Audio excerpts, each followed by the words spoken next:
Good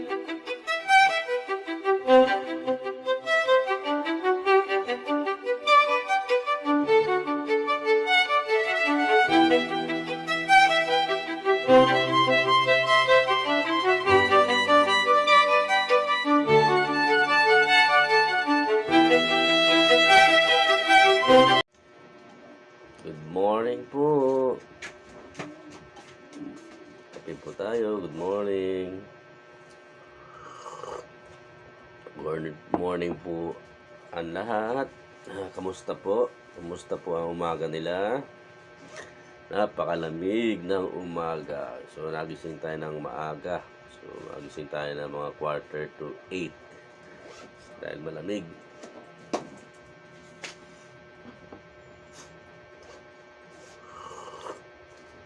Kape po tayo, mga minamahal kong viewers.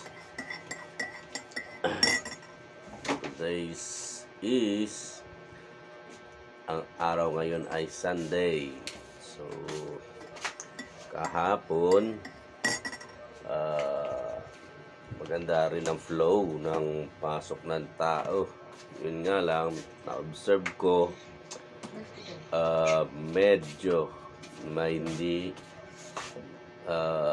tawag ito, hindi organized or ang tawag nito, magulo yung ganong sitwasyon na na-experience ko kahapon sa flow ng tao. Naisip ko kung na magpapatuloy yun ay medyo kailangan ng ang tawag nito, kailangan ng i-step up or i-ayos.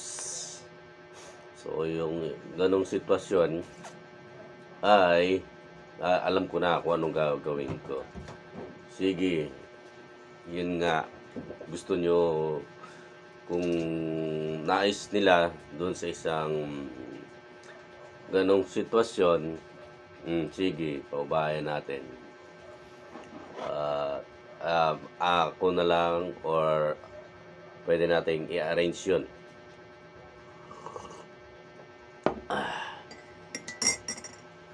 Previous years, may mga ganon din sitwasyon, pero naayos din. Same din ang ganong sitwasyon. Naayos din. Hindi na kailangan it takes weeks na konti. It takes days na lang. It takes hours or next days na. Good morning. Happy birthday. Nakapula ka kagad. Nandito akong minamahal na panganay. Tumating aga. Tsaka galing sa ano? Lubaw. Nakabaw pa. Si mama? Kanalabas lang, di mo sa lubaw? Hindi. Bili tayo, magkain yung pin.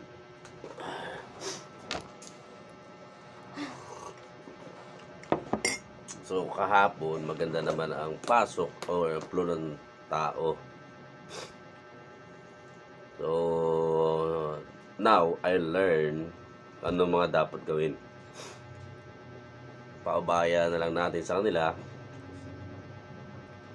At namingi na ako ng dispensa sa ganong sitwasyon. Ayan o. Saan kasi nagsusutin sa lubong eh. Ha? Umaga mo na yan. Bakit? Ibang early yun the morning. And yung ganong sitwasyon never na mag-happen.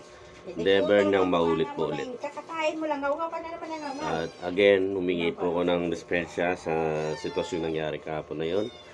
At sana hindi na po maulit. Hindi ko na po ulitin. Halika na natin.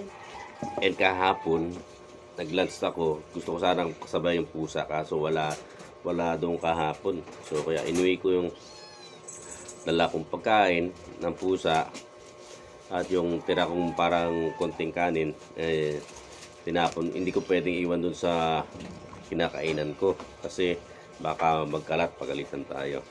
Kasi malinis yung area na yun or yung spot na yun.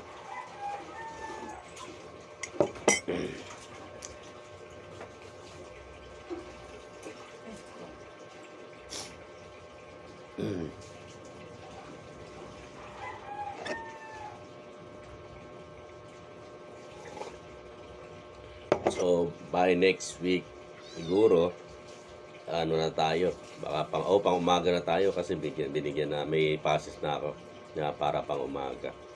So, nitong week na to, puro closing tayo. So, ka-achieve naman tayo ng mga info o kaalaman regarding doon sa ating trabaho. And next week is ano na tayo, opening shift na tayo, and ang ikakandak natin is or iti-train sa atin is ano na opening shift naman. So ang closing shift naman is itong nakaraang days na to is na ano tawag no, na-execute ko naman tulad ng yun nga yung ano yung ginagawa namin or ko sa closing shift. So yun, lahat yun na 6 na yun is na-execute ko naman or perfectly or Sino sa titakin? Ha? or lahat Tulog? nagawa ko po.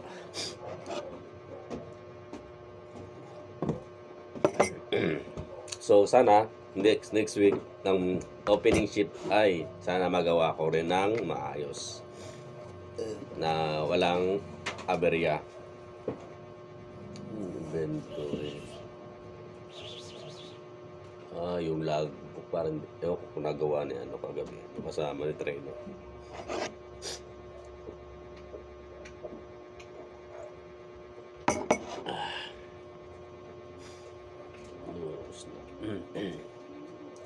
So maya pa tayo maliligo. Sobrang ginaw ngayong umaga. So maliligo tayo mga ng 9:45 para may allowance tayo ng isang oras na patuyo ng buhok o nakatawan. So hindi pa tayo nagpapatoka ng ating mga alaga at maya ng konti.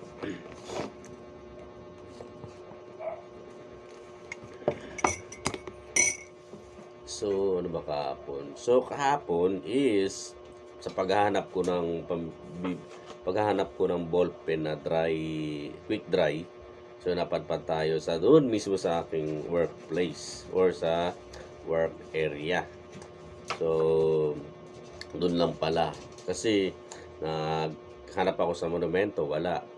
Naghanap ako sa Lobo, may mga display nga doon na ballpen pero walang kwenta.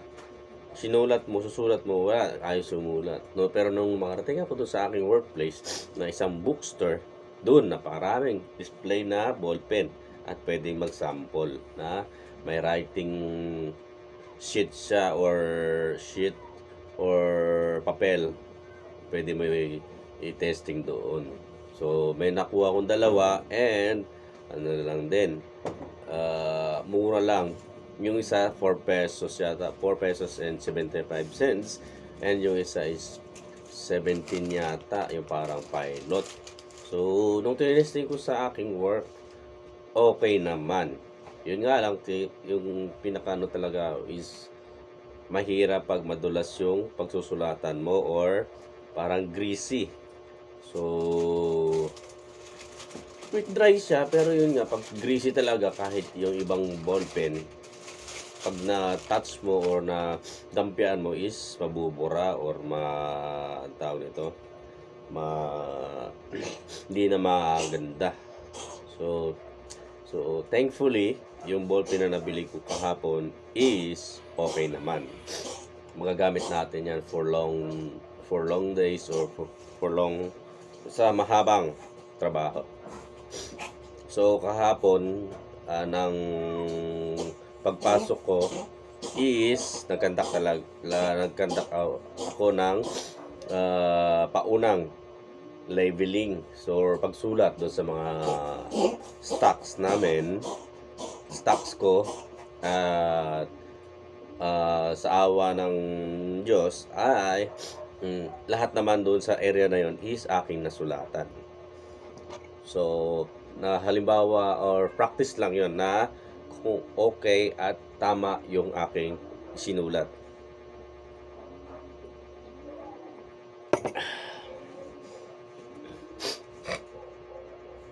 So, sa umaga talaga, pag gising mo, iba talaga yung iba talaga ang pakiramdam mo pag taglamig na.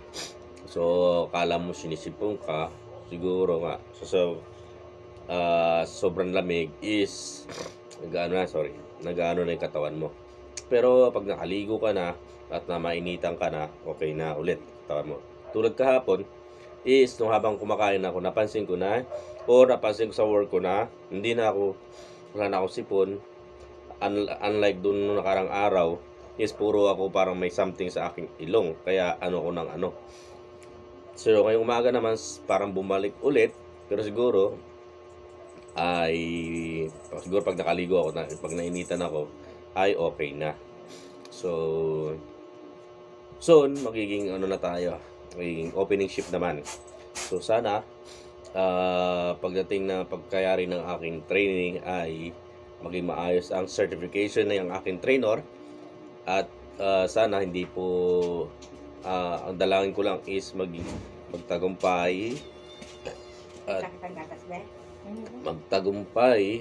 at maging Hindi na mo ako po. trainer brand, Hindi kagabi mo lang sinabi, day. maging trainer Di mamaya. na maayos ang aking trainer body. So hanggang dito na lang po ulit ang aking vlog, mga minamahal kong viewers, mga minamahal kong subscriber.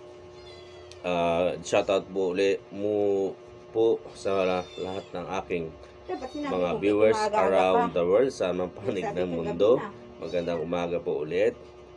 And God bless you all. Paalam po. God bless you.